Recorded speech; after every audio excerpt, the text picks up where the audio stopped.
സെറൂട്ട് ഭാരത് നമ്മളോടൊപ്പം അധ്യാപകനും രാഷ്ട്രീയ നിരീക്ഷകനുമായ ഫക്രുദ്ദീൻ അലിയാണ്. സാർ സ്വാഗതം.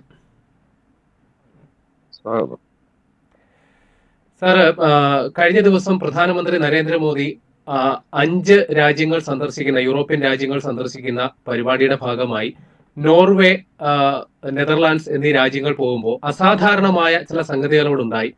മാധ്യമങ്ങൾ ഇന്ത്യൻ പ്രധാനമന്ത്രിയെ അവഹേളിക്കുന്ന തരത്തിൽ, വിമർശിക്കുന്ന തരത്തിൽ ഒരു നിലപാടെടുക്കുന്നു. അന്താരാഷ്ട്ര തലത്തിൽ അത് രാജ്യത്തിന് അപമാനമാകുന്ന തരത്തിൽ വലിയ വാർത്തയാകുന്നു. വിദേശകാര്യ മന്ത്രാലയത്തിന് നിലപാട് വ്യക്തമാക്കേണ്ടി വരുന്നു. അപ്പൊ ഇതിന്റെ പിന്നിൽ ഒരു പ്രീ പ്ലാൻഡ് അജണ്ട ഉണ്ട് എന്ന തരത്തിൽ ചില വ്യാഖ്യാനങ്ങളൊക്കെ വരുന്നുണ്ട്. വാസ്തവത്തിൽ എന്താണ് അവിടെ നടന്നത്?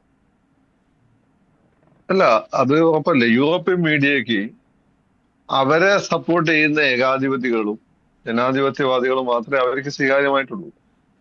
അവർക്ക് സ്വീകാര്യമായിരുന്ന ഒരേ ഒരു ഇന്ത്യൻ നേതാവ് ജവഹർലാൽ നെഹ്റു, മൻമോഹൻ സിംഗ്, നരസിംഹ റാവു ഒക്കെയാണ്. വാജ്പേയി അതിൽ പെടും. കാരണം അവരൊക്കെ തന്നെ അന്ന് അതാത് കാലത്ത് യൂറോപ്പ് ആഗ്രഹിച്ചതുപോലെയുള്ള നിലപാടുകൾ ഏതാണ്ട് എടുത്ത ആളുകളാണ്. അപ്പൊ ജവഹർലാൽ നെഹ്റു അന്ന് യൂറോപ്യൻ മീഡിയ ആഗ്രഹിച്ചിരുന്നത് ഈ പറയുന്ന അമേരിക്കൻ ബ്ലോക്കിന്റെ കൂടെ നിൽക്കണം എന്ന് പറയും. പക്ഷെ ജവഹർലാൽ നെഹ്റു അതിനെതിരായിരുന്നു. അതിന്റെ കലിപ്പ് അവർക്കുണ്ടായി. പക്ഷെ ജവഹർലാൽ നെഹ്റു നല്ല ലിബറൽ ആയിരുന്നു. യൂറോപ്പിലെ രാഷ്ട്രീയം ലിബറൽ രാഷ്ട്രീയമാണ്. മാത്രം അദ്ദേഹം വൈറ്റ് മാൻ ഇൻ ഡിസ്കൈസ് ആയിരുന്നു. ഉള്ളുകൊണ്ട് ഭയങ്കര വൈറ്റ് മാൻ ആയിരുന്നു അത്. അതുകൊണ്ടൊക്കെ അവർ ആ സെൻസിറ്റിവിറ്റിയായി ഒത്തുപോയി. എന്നാൽ ഇന്ദിരാഗാന്ധി സ്ട്രോങ് വുമൺ ആയതുകൊണ്ട് അവർക്ക് ഇന്ദിരാഗാന്ധി വലിയ താല്പര്യം ഉണ്ടായിരുന്നില്ല. അവരത് ശക്തമായിട്ട് അവർ വിമർശിച്ചിട്ടുണ്ട്. രാജീവ് ഗാന്ധിന് ആദ്യകാലത്ത് അതിൽ തലയെ വെച്ച് നടന്നിട്ടുണ്ടായി പോലും മൂപ്പർ ഈ പറയുന്നതിന്റെ മാതിരി മൂപ്പർക്ക് നല്ല ഉപദേശകരുണ്ടായി. പാകിസ്ഥാനെതിരെ കൗണ്ടർ ഇൻസർജൻസി അത് ശക്തമായി മുന്നോട്ട് കൊണ്ടുവന്നു. ഇവിടെ IT റവല്യൂഷൻ കൊണ്ടുവന്നു. അതൊന്നും അവരെ കണ്ടുപിടിച്ചില്ലായിരുന്നു. എന്നത് മൂപ്പര വിമർശകനായിരുന്നു. എന്നാൽ മൻമോഹൻ സിംഗ്, വാജ്പേയി, നരസിംഹ റാവു ഇവരുടെയൊക്കെ ഗുണം ആ സമയത്ത് യൂറോപ്പ് എന്താണ് ആഗ്രഹിച്ചത്? ഇസ്രായേലുമായിട്ടുള്ള ബന്ധം മെച്ചപ്പെടുത്തുക, ലിബറലൈസ് ചെയ്യുക, ഇക്കോണമി, ഇത്തരം കാര്യങ്ങൾ ചെയ്തു കൊടുത്ത ആളുകളാണ്. അതുകൊണ്ട് അവർക്ക് താല്പര്യം ഉണ്ടായിരുന്നു. മോഡിയുടെ കാര്യം വരുന്ന മോഡി ആദ്യകാലത്ത് അവർ വിചാരിച്ചതെന്ന് വെച്ചാൽ ഇസ്ലാമിക രാജ്യങ്ങളിലെല്ലാം ഉള്ള മതമൗലികവാദികളെ പോലെ മോഡീനെ അമേരിക്കയുടെ അല്ലെ യൂറോപ്പിന്റെ പാവയാക്കാം എന്ന് വിചാരിച്ചിരുന്നു. പാവയാക്കാന്ന് വിചാരിച്ചു കഴിഞ്ഞാൽ അവരുടെ അജണ്ട സുഖമായിട്ട് നടപ്പിലാക്കി കൊടുക്കുക, അവർക്ക് വേണ്ടി ഇക്കോണമി ഭയങ്കരമായിട്ട് ലിബറലൈസ് ചെയ്യുക, അവരുടെ ഇവാഞ്ചലിസ്റ്റ് സ്ഥാനത്തിന് കയറ്റി അയക്കേഷന്മാരെ സൗകര്യം ചെയ്തു കൊടുക്കുക, ഇതൊക്കെയായിരുന്നു വിചാരിച്ചത്. പുറത്ത് ഹിന്ദുത്വം പറയെങ്കിലും. പക്ഷെ മോഡി കോറിലൊരു ഹിന്ദുത്വവാദിയാണ്. വേണമെങ്കിൽ ഒരു ഭ്രാന്തിന്റെ വക്കോളം വെച്ച് ഹിന്ദുത്വവാദി എന്ന് പറയാം. അങ്ങനെ അക്കാര്യത്തിൽ കോംപ്രമൈസ് ചെയ്യില്ല. അക്കാര്യത്തിൽ അങ്ങനെ കോംപ്രമൈസ് ഇല്ല. അങ്ങനെ എന്തൊരു കോംപ്രമൈസ്? അങ്ങനെ ഭാര്യയില്ല, കുട്ടികളില്ല. അങ്ങേര് മുഖ്യമന്ത്രി ആയ സമയത്ത് ഗുജറാത്ത് മറ്റേ അമിത്ഷാന്റെ ബാങ്ക് ഉണ്ട്, അവിടുത്തെ സഹകരണ ബാങ്ക്, അതിലെന്തോ അഴിമതി നടത്തിയാൽ സ്വന്തം അനിയനെ അറസ്റ്റ് ചെയ്യാൻ വേണ്ടി ഓർഡർ ഇട്ട കക്ഷിയാണ് ഈ മോഡി. അതുകൊണ്ട് ഈ മോഡിക്ക് വീട്ടിലൊന്നും വലിയ കാര്യമാക്കാവില്ല. കാരണം ഈ വീട്ടുകാർക്ക് എന്താ ഗുണം വേണ്ടേ? രാഷ്ട്രീയത്തിലുണ്ടെങ്കിൽ വിചാരിക്കുക നമുക്ക് ഈ മോഡി ഒന്നും ചെയ്തു കൊടുക്കില്ല. അപ്പൊ അതുകൊണ്ട് അങ്ങേർക്ക് വേറെ താല്പര്യം ഇല്ലാത്തതുകൊണ്ടാണ്. അങ്ങേർക്ക് ഹിന്ദുത്വം മാത്രമാണ് അങ്ങയുടെ അജണ്ട. അപ്പൊ അങ്ങേരെ അവരെ വഴിക്ക് കിട്ടുന്നില്ല എന്നുള്ളതാണ് പ്രശ്നം. മാത്രമല്ല അങ്ങേര് അവരുടെ ഏറ്റവും വലിയൊരു മേൽക്കൈ നമ്മുടെ മേലുള്ള പല മേഖലകളും നമ്മൾ അവരെ ഡിപ്പെൻഡ് ചെയ്യുന്നു എന്നുള്ളതായിരുന്നു. ഇപ്പൊ ഓയിലാണെങ്കിലും അമ്യൂണേഷൻ ആണെങ്കിലും മിലിറ്ററി ഇൻഡസ്ട്രി ആണ്, എല്ലാം നമ്മൾ അവരെ ഡിപ്പെൻഡ് ചെയ്യും. മോഡി എന്താണെന്ന് വെച്ചാൽ ഈ മേഖലയെല്ലാം സ്വയം പര്യാപ്തത കൊണ്ടുവരാനുള്ള ശക്തമായ ശ്രമം തുടങ്ങും. അതിനുവേണ്ടി ചൈന ആണെങ്കിൽ ചൈന, റഷ്യ ആണ് റഷ്യ, അമേരിക്ക ആണ് അമേരിക്ക, എല്ലായിടത്തും എങ്ങനെ ടെക്നോളജി നേടിയെടുക്കാൻ ശ്രമിക്കുന്നുണ്ട്, സ്വയം ഡെവലപ്പ് ചെയ്യുന്നുണ്ട്. ഇതൊക്കെ അവർക്കൊരു തലവേദനയാണ്. അപ്പം മോഡിക്ക് ഒരു ഹൈപ്പ് അവർ കൊടുത്താൽ മോഡി പിന്നെ ശക്തനാവും. അപ്പൊ മോഡി ദുർബലനാണെന്ന് കാണിക്കണമെങ്കിൽ യൂറോപ്യൻ മീഡിയ വലിയ ഹൈപ്പ് കൊടുക്കാതെ കുറച്ച് ഇവിടുത്തെ എലീറ്റിന്റെ ഇടയിൽ മോഡി വലിയ സംഭവം അല്ലാന്ന് കാണിക്കാൻ പറ്റും. കാരണം നമ്മളെ ഇവിടെയുള്ള എലീറ്റ് എന്ന് പറഞ്ഞാൽ യൂറോപ്പിൽ യൂറോപ്യൻസ് എന്ത് പറയുന്നു എന്ന് നോക്കിയിട്ട് സ്വയം മനസ്സിലാക്കുന്നവരാണ്. യൂറോപ്യന്മാര് വന്ന് പറയേണ്ടി വന്നു ഇന്ത്യ സംസ്കാരം വലിയ സംസ്കാരമാണ്. അതിനുശേഷം ഇവിടെ ഉള്ളവന്മാർക്ക് ഈ ചാണകം മേകുന്നതും 4 കെട്ടൊക്കെ എന്താ വലിയ സംഭവം തോന്നിയത്. അതുവരെ വൃത്തികേടെന്ന് തോന്നിയ ആളുകളാണ് നമ്മളെ ആളുകൾ. അപ്പോ അതാണ് ഇതിന്റെ ബേസിക് കാരണം. പിന്നെ വേറൊരു കാര്യം, ഇതിന്റെ ഉള്ളിലുള്ള കാര്യം എന്താണെന്ന് വെച്ചാൽ യൂറോപ്പിലെ മിക്ക മീഡിയ ഹൗസിനെയും കൈകാര്യം ചെയ്യുന്നത് വെച്ചാൽ അമേരിക്കയിലെ ഒരു ലോബിയാണ്. ആ ലോബി ബേസിക്കലി ജൂതന്മാരുമാണ്. അപ്പൊ നിങ്ങൾ ഈ ജൂതന്മാർ കൈകാര്യം ചെയ്യുന്ന മീഡിയ എന്തുകൊണ്ടാണ് മോഡിക്ക്, നമ്മൾ ഇസ്രായേലിന് തമ്മിലുള്ള ബന്ധമല്ലേ? അതാണ് ഈ ഹൈഡ്ര ഹെഡഡ് സയനിസം എന്ന് പറയുന്നത്. അവർ ഒരേ സമയം നമ്മളെ കെട്ടിപ്പിടിക്കുകയും ചെയ്യും, എന്നാൽ മറുവശത്ത് നിന്നുകൊണ്ട് അവർ മറ്റുള്ളവർക്ക് വേണ്ടിയിട്ട് പണി ചെയ്യുകയും ചെയ്യും.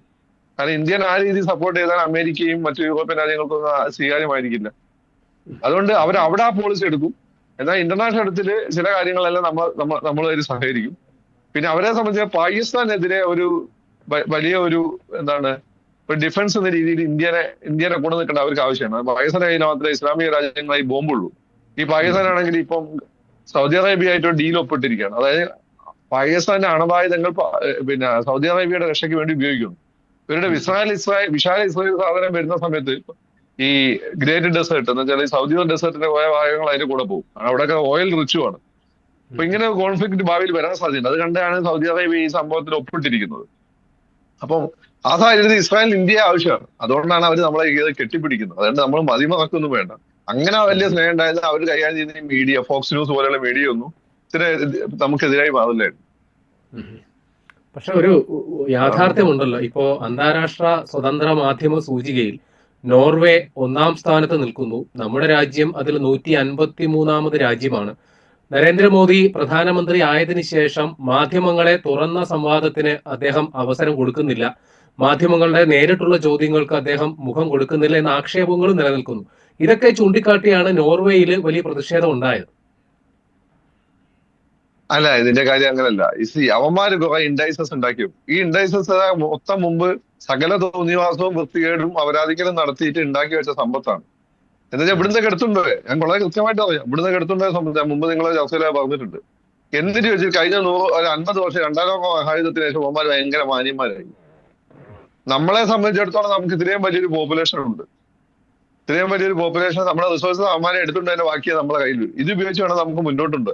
അപ്പൊ അതുകൊണ്ട് അവന്മാര് പറയുന്ന പോലെ പരിസ്ഥിതി ബോധവും ഒന്നും കൊണ്ട് നമുക്ക് മുന്നോട്ട് പോകാൻ പറ്റില്ല. നമുക്ക് ഈ ഗ്രീൻ ഹൗസ് എഫക്റ്റിന്റെ പിന്നെ എമിഷൻ ഒരു പരിധി കൂടുതൽ കുറയ്ക്കാൻ പറ്റില്ല. അവന്മാര് കണ്ടമാനം ഇതൊക്കെ എമിഷൻ നടത്തിയിട്ട് ലോകത്തെ ഏറ്റവും കൂടുതൽ ഓസോൺ പാളിക്ക് ദോഷം ഉണ്ടാക്കിയ അമേരിക്കക്കാരൻ, യൂറോപ്പ് തന്നെയാണ്.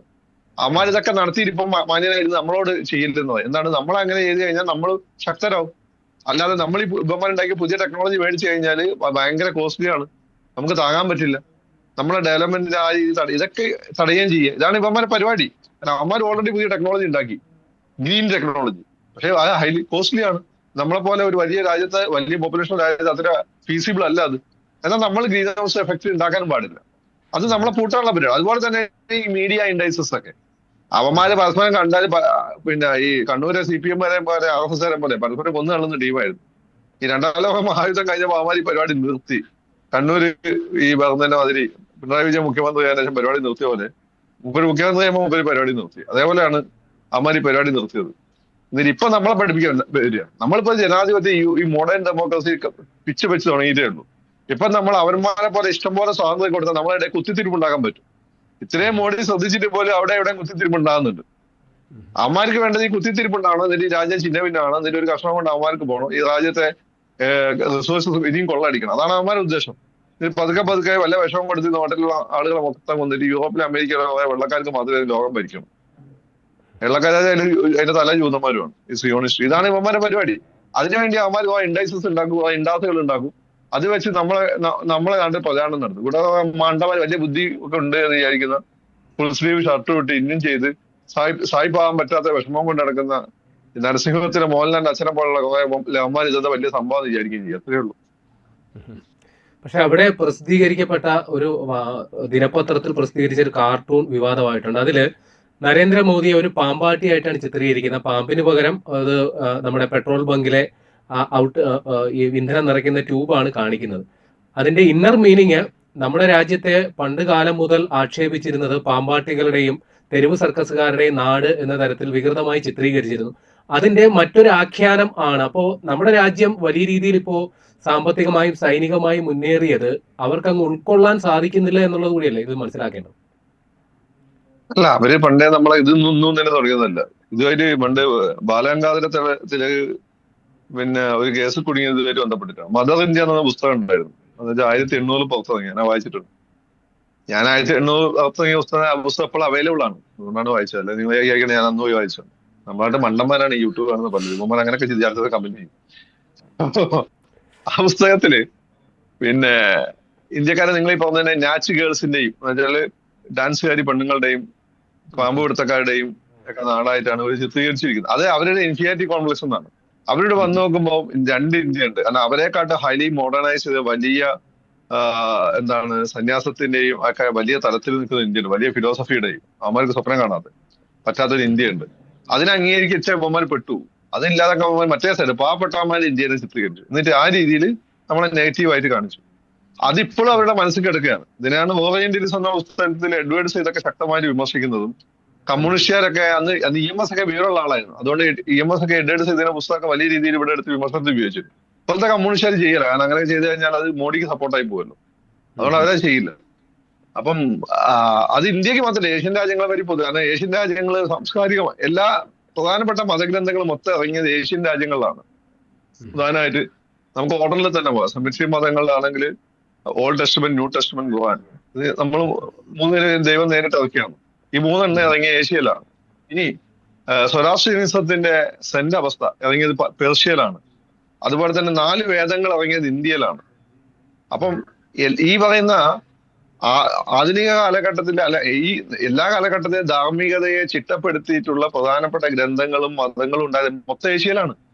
യൂറോപ്യൻസ് ആ സമയത്ത് പരസ്പരം കൊന്നു നിന്ന ടീമായിരുന്നു, കാനിബാൽസ് ആയിരുന്നു. പിന്നെ ഈ പറയുന്നത് നിങ്ങൾ ഈ പറയുന്നത് ഇപ്പൊ അവന്മാർ ക്രിസ്ത്യാനികളാണല്ലോ. ഈ ക്രിസ്തുമതം എവിടെ നിന്ന് പോയതാ? ഏഷ്യയിൽ നിന്ന് പോയതാണ്. മനസ്സിലായില്ലേ? അപ്പൊ അവന്മാർക്ക് ഈ ഇൻഫീരിയോറിറ്റി കോംപ്ലക്സ് പണ്ടേ ഉണ്ട്. പിന്നെ അവന്മാരെ കൈ കിട്ടി ഈ മതമൊക്കെ അവന്മാർ വിടക്കായി. ക്രിസ്തുമതം എന്നുള്ള മഹത്തായ മതത്തെ കുരിശി യുദ്ധക്കാരുടെയും പരസ്പരം കൊല്ലുന്നവരുടെയും മതാക്കി മാറ്റി, വിച്ച് ഹണ്ടേഴ്സിന്റെ മതാക്കി മാറ്റി. അതാണ് അവന്മാരുടെ സ്വഭാവം, അവന്മാരെ കോൺട്രിബ്യൂഷൻ അതാണ്.